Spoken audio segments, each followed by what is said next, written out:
আম, hello, নিশ্চয়ই তোমরা সকলে ভালো আছো। ফার্মাকোলজির লেসন 6 নিয়ে আমি তোমাদের সামনে হাজির হচ্ছি। তো মাঝখানে একটু কয়েকটা দিন দেরি হয়ে গেল, কিছু সমস্যায় ছিলাম। তো আমরা তাহলে লেসন 6-এ ঢুকে পড়ি। আজকে যে বিষয় নিয়ে আলোচনা করব সেটা হচ্ছে গ্যাস্ট্রোইন্টেস্টিনাল সিস্টেমে যে জাতীয় ড্রাগগুলো কাজ করে সেগুলোকে নিয়ে আজকে আলোচনা করব। তো আমরা একটু দেখি তাহলে। এখন drugs for peptic ulcer diseases. Peptic ulcer আসলে খুব কমন বাংলাদেশের ক্ষেত্রে, এবং পাশাপাশি শুধু বাংলাদেশ না, আমাদের সার্কভুক্ত দেশগুলোর ক্ষেত্রে পেপটিক আলসার খুবই কমন একটা ডিজিজ। যে সমস্ত দেশে হাইজিন কম সে এবং ফুড হ্যাবিটের কিছু প্রবলেম আছে সেখানে পেপটিক আলসার খুব কমন ডিজিজ। যাই হোক, তো যদি পেপটিক আলসার ডিজিজের ড্রাগগুলোর সম্পর্কে আমরা একটু ধারণা নিতে চাই, প্রথমেই যেটা হয় সেটা হচ্ছে গ্যাস্ট্রিক অ্যাসিড সিক্রেশন ইনহিবিটরস, অর্থাৎ যেই ড্রাগগুলো স্টমাকে অ্যাসিড সিক্রেশনকে কমিয়ে দেবে সেই ড্রাগগুলো সম্পর্কে প্রথমে আমাদেরকে জানতে হবে। তো সেই শ্রেণীতে প্রথম যেটা হচ্ছে H2 ব্লকার প্রথম গ্রুপে।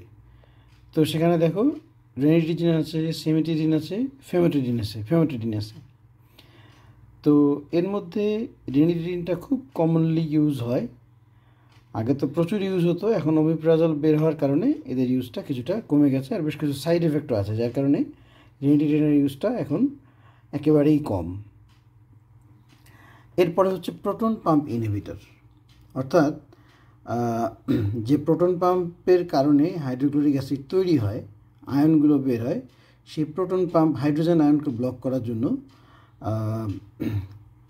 যে ড্রাগগুলো অ্যাভেলেবল সেগুলোর কথা বলি একটু। প্রথমে আছে ওমিপ্রাজল, তারপরে আছে এসোমিপ্রাজল, প্যান্টোপ্রাজল, র্যাবিপ্রাজল, অনেকগুলো এরকম প্রাজল আছে যেগুলো হচ্ছে প্রোটন পাম্প ইনহিবিটর হিসেবে কাজ করে। আর থার্ড হচ্ছে প্রোস্টাগ্ল্যান্ডিন ইনহিবিটর, অর্থাৎ মিজোপ্রোস্টল। আচ্ছা, প্রথমে তাহলে আমরা দেখলাম কি গ্যাস্ট্রিক অ্যাসিড সিক্রেশন যে সমস্ত ড্রাগগুলো ইনহিবিট করে সেগুলোকে দেখলাম। এখন দেখি যে গ্যাস্ট্রিক অ্যাসিড নিউট্রালাইজার, অর্থাৎ যদি অ্যাসিড ফর্ম করে যায়, অ্যাসিড হয়ে যায়, তখন কি হবে? তখন আমাদেরকে সিম্পলি অ্যান্টাসিড দিয়ে দিতে হবে। তো অ্যাসিড এবং ক্ষার এই দুটার যখন বিক্রিয়া হবে তখন লবণ এবং পানি উৎপন্ন হবে, খুব সিম্পল জিনিস। তো যেহেতু অ্যাসিড তৈরি হচ্ছে, আমি তখন ক্ষার অ্যাড করে দিচ্ছি, তো ভিতরে গিয়ে বিক্রিয়া করে লবণ এবং পানি তৈরি হয়ে অ্যাসিড নিউট্রালাইজ হয়ে যাচ্ছে, খুব সিম্পল জিনিস। এগুলোকে বলা হচ্ছে অ্যান্টাসিড। আচ্ছা, এরপরে চলে আসো আলসার প্রোটেকটিভস, অর্থাৎ কিছু ড্রাগ আছে যদি গ্যাস্ট্রিকের কোনো জায়গায় মানে স্টমাক রিলেটেড যা সেটাকেই বলা হয় গ্যাস্ট্রিক। হ্যাঁ, গ্যাস্ট্রিক মানে হচ্ছে স্টমাক রিলেটেড, স্টমাকের নাম হচ্ছে গ্যাস্টার, সেখান থেকে গ্যাস্ট্রিক। যাই হোক, তো সুক্রাল ফেট দিয়ে আমরা আলসার প্রোটেকশনের কাজটা করি। আচ্ছা, এরপরে চলে আসো অ্যান্টি হেলিকোব্যাক্টার পাইলোরি ড্রাগস, অর্থাৎ এই হেলিকোব্যাক্টার পাইলোরি হচ্ছে পেপটিক আলসার ডিজিজের অন্যতম প্রধান কারণ। তো এই হেলিকোব্যাক্টার পাইলোরিকে মারার জন্য আমরা দেখো অ্যামক্সিসিলিন অর্থাৎ অ্যান্টিবায়োটিক ইউজ করছি এবং মেট্রোনিডাজল ইউজ করছি। মেট্রোনিডাজল কিন্তু একটা অ্যান্টিপ্রোটোজোয়াল ড্রাগ। তো এই ড্রাগগুলো আমরা খুব কমনলি ইউজ করি। তাহলে drugs for peptic ulcer diseases, more common যে ড্রাগ ইউজ করা হয় সেটা হচ্ছে gastric acid secretion inhibitors, secondly হচ্ছে গ্যাস্ট্রিক অ্যাসিড নিউট্রালাইজার্স, থার্ড হচ্ছে আলসার প্রোটেক্টিভ এজেন্ট, এবং ফোর্থ হচ্ছে অ্যান্টি হেলিকোব্যাক্টার পাইলোরি ড্রাগস। অর্থাৎ কারো যদি পেপটিক আলসার হয় তাহলে এই 4 ধরনের ড্রাগ ব্যবহার করা হবে প্রয়োজন অনুযায়ী।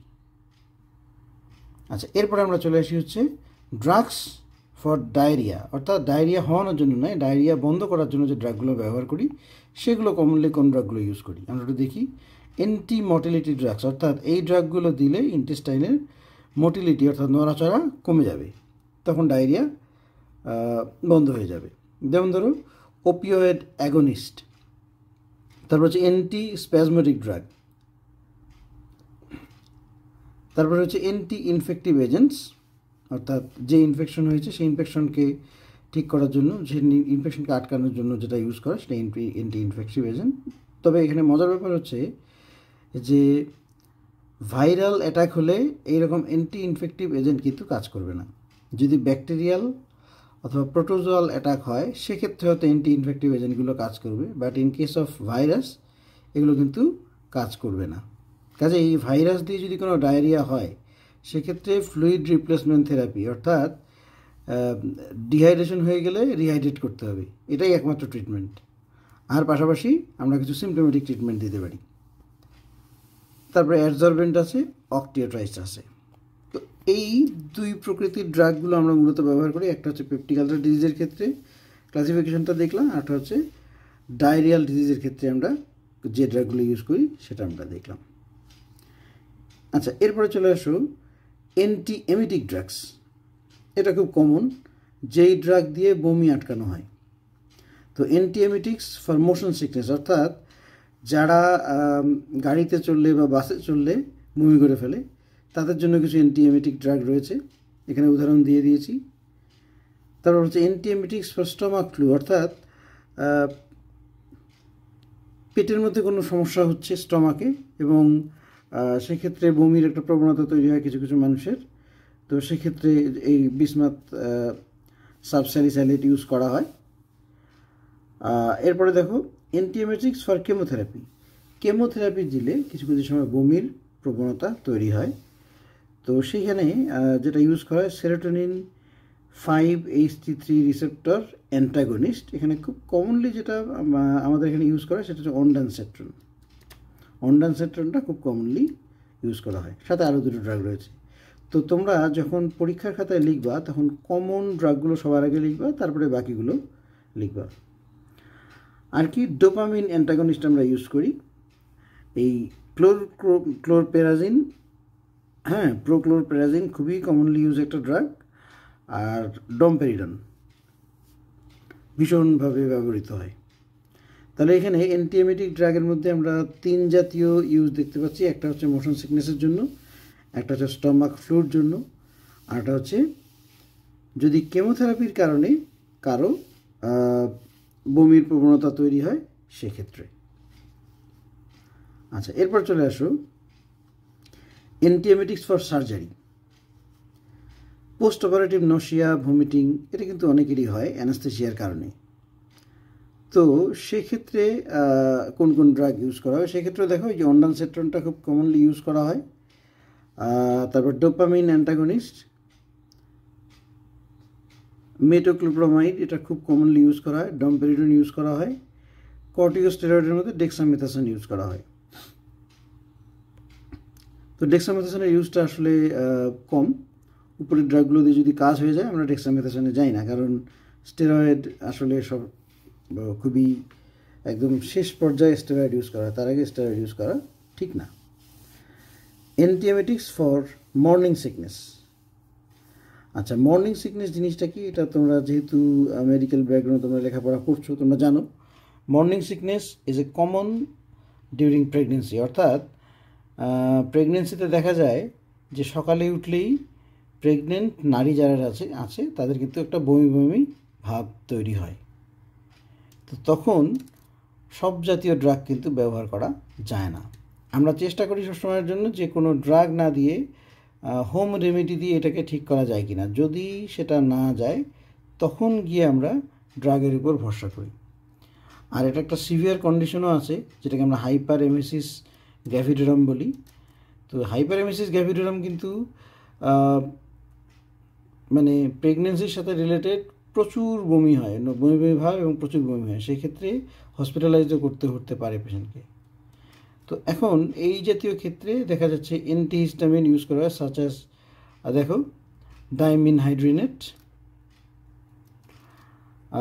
ভিটামিন B6, ডোপামিন অ্যান্টাগনিস্ট, এগুলো যে প্রোক্লোরপেরাজিন এগুলো ইউজ করা হয়। আচ্ছা, এরপরে যে গ্রুপটা সেটা হচ্ছে ল্যাক্সেটিভ। আমাদের অনেকেরই কনস্টিপেশনের প্রবলেম হয়, এটা খুব কমন একটা ব্যাপার। তো কনস্টিপেশন হলে আমরা বিভিন্ন ধরনের ল্যাক্সেটিভ ব্যবহার করি। কিছু আছে স্টুলকে লুজ করার জন্য, কিছু আছে যে বায়াল মুভমেন্টটাকে বাড়িয়ে দেওয়ার জন্য, কিছু আছে যে স্টুলে যে ফাইবারের পরিমাণ বাড়িয়ে স্টুলে প্রচুর পরিমাণে পানি ধরে রাখার জন্য, যাতে স্টুলটা সফট হয়। তো যেই ল্যাক্সেটিভগুলো আমরা খুব কমনলি ব্যবহার করি দেখো পলিইথিলিন গ্লাইকল, একে বলা হচ্ছে পলিইথিলিন গ্লাইকলটা আসলে যথেষ্ট ইউজ হয়, তবে বাল্ক ফর্মিং এজেন্ট আছে, এগুলো দিয়ে স্টুলের পরিমাণ বাড়ানোর জন্য। ডায়েটারি ফাইবার আছে, তো ডায়েটারি ফাইবার অর্থাৎ খাবারে যদি প্রচুর পরিমাণে ফাইবার থাকে তো দেখা যায় স্টুলের পরিমাণটা অনেক বেড়ে যায়। এই জন্য কিন্তু আমরা ওই সাদা আটা রুটির থেকে আমরা লাল আটা রুটিকে প্রমোট করি বেশি। আমরা শাকসবজি প্রচুর খেতে বলি ফাইবারের কারণে। তো ময়দা অথবা লাল আটার সাদা আটার রুটি যদি তোমরা খাও, এখানে কিন্তু ফাইবার থাকে না, কাজেই সেখান থেকে কিন্তু কনস্টিপেশনের একটা প্রবণতা থেকেই যায়। আর এখানে ল্যাকটুলোজ প্রিপারেশনটাও খুব ইউজ হয়। ল্যাকটুলোজ প্রিপারেশন খুব কমনলি ইউজ হয় এখন স্টুলকে লুজ করার জন্য। এখানে দেখো এমোলিয়েন্ট এজেন্টস বলা হচ্ছে, lubricant agents, hyperosmotic agents, saline laxative agents, stimulant agents, serotonin agonist, chloride channel activators, অনেক ধরনের ল্যাক্সেটিভ বাজারে অ্যাভেলেবল রয়েছে। তো ঠিক এই মুহূর্তে সবচেয়ে বেশি যেটা ইউজ হয় সেটা হচ্ছে ল্যাকটুলোজ প্রিপারেশন। আর আমরা সবসময়ের জন্য রোগীকে চেষ্টা করি বলার যে ফাইবারযুক্ত খাবার প্রচুর পরিমাণে খান, তাতে দেখা যাবে যে স্টুল এমনি লুজ হয়ে যাবে। আর যদি সেটা না হয় তখন তো আমাদেরকে ড্রাগের উপর নির্ভরশীল হতেই হবে। আচ্ছা, এরপরে চলে আসে আমরা anti helminthic drug. Anti helminthic drug নামেই বোঝা যাচ্ছে যে যেই ড্রাগগুলো হেলমিনথের এগেনস্টে কাজ করে সেগুলোকে আমরা বলছি অ্যান্টি হেলমিনথিক ড্রাগ অথবা অ্যান্টি প্যারাসাইটিক ড্রাগ। প্যারাসাইট কারা? প্যারাসাইট হচ্ছে তোমার শরীরে বাহির থেকে কোনো জীবাণু ঢুকে তোমার শরীর থেকে খাবার গ্রহণ করছে, সেখানে বংশবৃদ্ধি করছে, কিন্তু সেখান থেকে তুমি কোনোভাবেই উপকৃত হচ্ছ না। এগুলোকে বলা হয় প্যারাসাইট বা পরজীবী। তো এইরকম পরজীবী হচ্ছে কৃমি। অনেকের মধ্যে ধারণা আছে শরীরকে একদম সুস্থ রাখতে গেলে 2-1টা কৃমি অবশ্যই থাকতে হবে শরীরে। এটা কিন্তু একদম ভুল ধারণা। সুস্থ শরীরে একটাও কৃমি থাকবে না। তো যাই হোক, বিভিন্ন ধরনের কৃমি রয়েছে। এই কৃমিগুলোকে মারার জন্য কিছু ড্রাগ রয়েছে, সেগুলোকে আমরা বলছি অ্যান্টি হেলমিনথিক ড্রাগস। তো এই শ্রেণীতে সর্বপ্রথমে যেটার নাম আসে সেটা হচ্ছে অ্যালবেন্ডাজল। এটা খুবই এফেক্টিভ ড্রাগ এবং এটা broad spectrum anti helminthic drug. অর্থাৎ এই ড্রাগ দিলে এমন কোনো ওয়ার্ম নাই যেটা এই ড্রাগে মারা যায় না, সেটা হচ্ছে অ্যালবেন্ডাজল। এখানে thread worm, round worm, whip worm, tape worm, hook worm যা আছে এভরিথিং। আচ্ছা, এরপরে হচ্ছে মেবেন্ডাজল, তারপরে থায়াবেন্ডাজল, ফেনবেন্ডাজল, এগুলো আরও অনেক আছে।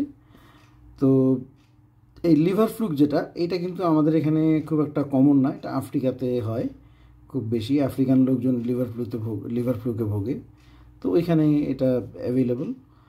তো তুমি যদি কোনো পেশেন্টের ট্রিটমেন্টের জন্য মানে অ্যান্টি হেলমিনথিক ড্রাগ দিতে চাও, তাহলে মোস্ট কমনলি বাংলাদেশের জন্য অ্যালবেন্ডাজল এবং মেবেন্ডাজল এই দুটাই বাজারে অ্যাভেলেবল, এই দুটাই চলে আর কি। আর বাকিগুলো প্রেসক্রাইব করতে পারো, সমস্যা নেই, কিন্তু আসলে খুব বেশি ইউজ হয় না। দেখা যাবে দোকানে হয়তো কোনো ব্র্যান্ডই অ্যালবেন্ডাজল এবং মেবেন্ডাজল ছাড়া অন্য কোনো ব্র্যান্ড তুমি হয়তো পাবে না। আর একটা আছে পাইরেন্টাল প্যামোড, এটা ইউজ হয়। আচ্ছা, এরপরে চলে আসো ড্রাগস ফর কালা অ্যাজার। আচ্ছা, এখানে সোডিয়াম স্টিবোগ্লুকোনেট, পেন্টামিডিন, মেলটিফোসিন, এই 3টা ড্রাগ বেশ কমন। তারপর এমফোটেরিসিন বি, প্যারমোমাইসিন অথবা পারমোমাইসিন, যেটাই বলো না কেন, এই ড্রাগগুলো জাস্ট মনে রাখতে হবে। এবং অ্যান্টি কালাজার ড্রাগ যদি কখনো প্রশ্ন আসে এরকম যে রাইট ডাউন সাম অ্যান্টি কালাজার ড্রাগস, তখন এই নামগুলো লিখতে হবে। আচ্ছা, এখন তোমাকে যদি বলা হয় যে ডোজ সহ লিখো, তাহলে কিন্তু বইয়ে আর একটু ডিটেলস পড়তে হবে, কারণ আমি ডোজটা এখানে আনিনি, ইচ্ছা করেই আনিনি, কারণ ডোজ সহ সাধারণত ডাক্তারদের প্রয়োজন পড়ে। তোমাদেরও যে একেবারে প্রয়োজন নেই তা না, এই ডোজগুলো অ্যাভেলেবল আছে, তুমি ইচ্ছা করলে দেখে নিতে পারো, কোনো প্রবলেম নেই। আচ্ছা, adverse effect: pain in the abdomen, GI upset, arrhythmia, renal hepatic dysfunction, muscle spasm, thrombophlebitis, এগুলো কমন অ্যাডভার্স এফেক্ট। আর আগের যে ড্রাগগুলো ছিল অ্যান্টিএলমেন্টিক বলো বা অ্যান্টি প্যারাসাইটিক, যে সমস্ত ড্রাগগুলো আমরা দেখেছি, মোটামুটি অ্যাডভার্স এফেক্টগুলো একই রকম, খুব বেশি পার্থক্য নেই। তো গ্যাস্ট্রোইন্টেস্টিনাল সিস্টেমে যে ড্রাগগুলো আমরা ইউজ করি, মোটামুটি এইটুকু পড়লেই তোমাদের জন্য যথেষ্ট। তবে বেশি জানতে চাইলে অবশ্যই আরও বেশি পড়তে হবে, আর আমি অনেক বেশি এখানে দিতে পারতাম এই পিপিটিতে, কিন্তু বেশি অ্যাড করলে তোমাদের জন্য সেটা বার্ডেন হয়ে যাবে। এই জন্য মাথাটাকে পরিষ্কার রাখার জন্য এবং একদম সব কিছুই সুন্দরভাবে জানার বা বোঝার জন্য প্রেজেন্টেশনটা এইভাবে তৈরি করা। তো তোমাদের যদি আরও বেশি জানার থাকে বা কোথাও পড়তে গিয়ে যদি কোনো সমস্যায় পড়ো, আমার কিন্তু চ্যানেলে আমার নিচে দেখবা যে ওখানে আমার ইমেল আইডি আছে, ওখানে তোমরা মেইল করতে পারো, সেক্ষেত্রে আমি রেসপন্ড করবো বা কমেন্টও করতে পারো, কোনো প্রবলেম নেই। ঠিক আছে, তাহলে আমার চ্যানেলের নাম তো তোমরা অবশ্যই জানো, লার্ন টু লিড। মূলত এই নামকরণটার পিছনে উদ্দেশ্য হচ্ছে যে এমনভাবে পড়ো যেন তুমি লিড দিতে পারো। শুধু কোনো রকমে পাশ করার জন্য পড়ে আসলে খুব একটা লাভ হয় না। তো ঠিক আছে, ধন্যবাদ সকলকে।